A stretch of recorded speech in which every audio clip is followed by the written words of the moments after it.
मित्रांनो इकडे पाहू शकता आपले गावठी रतांबे. साईज बघा एकदम मस्त पैकी. आता थोडे पावसाळ्यात थोडंसं मला वाटतं नाही खराब झालेत नाही एवढे अजून. खराब नाही झाले ते. हे आहेत आपले आल्यावर चंगारले गावठी रतांबे. एवढे आता आईने एवढे घेऊन आले. त्याचं काय आई बनवणार आहे? आता याचा आमचूला बनवणार, कोकम बनवणार. कोकम बनवणार बघा. आंब्याचा याचा ज्यूस पण बनवतो त्याचा. ज्यूस होतो म्हणजे कोकम सरबत म्हणतात तो होतो. कोकम सरबत. आगुल बनत मच्छीमध्ये घालायला. कोकम बनत. आगुल मध्ये हे बियांचे हे काढायचे. हे बघ आगुल कसं बनवायचं ह्याच या बिया काढायच्या अशा. ह्या मिठात टाकायच्या. त्याचं पाणी येईल तर सुकवायचं परत.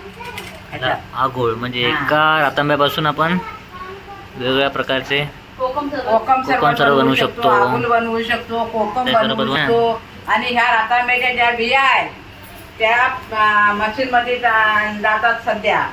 काय भाव तर माहित नाही. आणि त्याचं तेल बनवू शकतो. म्हणजे हा एक रतांबा त्याचे अनेक उपयोग आहेत बघा. उपयोग होतात. इकडे त्याने आईने काढले या बिया आहेत. बिया. ह्याच्यात आता मीठ टाकून ठेवायचं. मग ते पाणी होणार त्याचं. ते आगुल वापरायचं. याचं होणार कोकम. याचं होणार कोकम. या सुकल्यानंतर अशी करायची. अशी बारीक करायची. अशी बारीक साईज करून इकडे करायचं. म्हणजे आपला जो हा रतांबा आहे आता एकदम मल्टीपर्पज यूज आहे. म्हणजे एक फळ अनेक उपयोग अशा प्रकारचं हे आपल्या कोकणाचं कोकम. कोकणचं वैभव कोकम आम्ही रतांबा म्हणतो. त्याला शुद्ध भाषेमध्ये म्हणतात बी पण मस्त असते एकदम. हे सर्व प्रोसिजर चालले सर्व तर दाखवायचा प्रयत्न करतो. आणि दाखव नानू कसं आहे नानू. नानू खाऊन दाखव.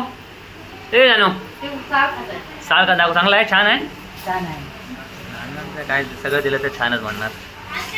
काय ना त्याला काय बोलतात रतांबा. सर्व घेऊन आले गावावरून घेऊन आले आहेत. त्याची पूर्ण प्रोसिजर आहे चालू आहे. पहिला देठ काढायचा बघा. हा देठ आहे ना असं काढायचं. मग असं होतं ते बी काढणार इकडे. आता त्याचं कोकमची प्रोसेस चालू. बारीक केलं मग चांगलं होतं. चिवट नाही गट्ट्या. आता तो सेपरेशन करला आहे. सेपरेशन करणार बघा. स्मॅश केला. 1 2 3 4 5 6 बिया असतात आतमध्ये. हे खाल्लं ना एकदम मस्त असतं. एकदम ज्युसी असं. ज्युसी है ना का एकदम ज्युसी एकदम मस्त. हे ज्युसी लागतं एकदम. एकदम ज्युसी लागतं. आंबट गोड असतं ते म्हणून. पूर्ण गोड पण नसतं पूर्ण आंबट पण नसतं.